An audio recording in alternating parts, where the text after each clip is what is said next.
menerangkan suatu manusia ini hidup di atas dunia, dia adalah seorang pembunuh hingga dia tidak mau bertanggung jawab terhadap orang yang dibunuhnya.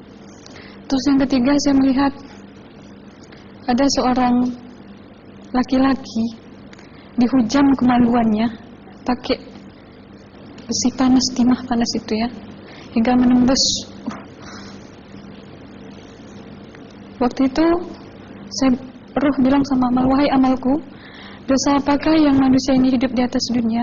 Amal waktu itu menjawab, sewaktu manusia ini hidup di atas dunia, manusia ini adalah seorang perzina. Setelah itu saya melihat ada seorang laki-laki disebati oleh rotan. Rotannya itu menyebati kulitnya tuh hingga lepas daging sama kulitnya. Itu Amal menjawab, sewaktu manusia ini hidup di atas dunia, dia ini tidak pernah sholat Islam.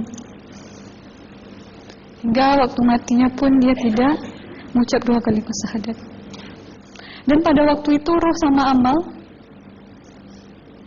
sempat menghafiz Quran pada waktu itu dengan harapan supaya orang manusia yang Allah siksakan ini bisa terampuni dosanya. Jadi masih sempat waktu itu ya? Iya, Ruh sama Amal yang menghafizkan. Menghafaz Quran, bertahzim, bersalawat, baca ayat 1000 dinar, membaca Yasin. Tapi sayang, bahkan tambah banyak Allah tidak mengampuni dosa-dosa mereka, sayangnya. Setelah itu, akhirnya yang terakhir kali berzikir.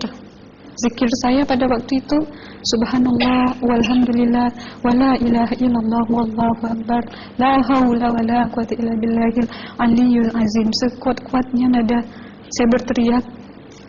Tiba-tiba saya merasakan detik jantung ya. Waktu itu mungkin paman saya yang menyaksikan. Itu saya koma. Disitulah sebenarnya Anda kembali ke jasad ya? Iya, benar. Jadi banyak sekali Anda menyaksikan kejadian-kejadian di alam sana ya. Nah, menarik karena waktu kami menghubungin Mbak Aslina, pada dasarnya Mbak Aslina keberatan menceritakan kembali kisahnya.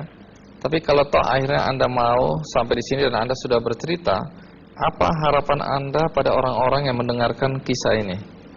Ya, harapan saya pertama, ya lebih banyak mumpung menyambut puasa ya, lebih banyak mendekat diri aja sama Allah, perbanyakkan amalan soleh, perbanyakkan zikir, perbanyakkan sholawat, baca Quran, dan sebagainya. Itu harapan Anda ya? Iya. Baik, terima kasih Mbak Aslina ya, sudah datang dari Bengkalis untuk menceritakan kisah ini.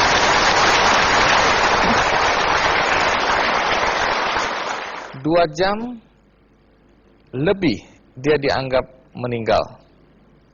Dokter bahkan mengatakan bahwa ini suatu mujizat. Apa yang terjadi dan siapa dia? Saya akan segera kembali.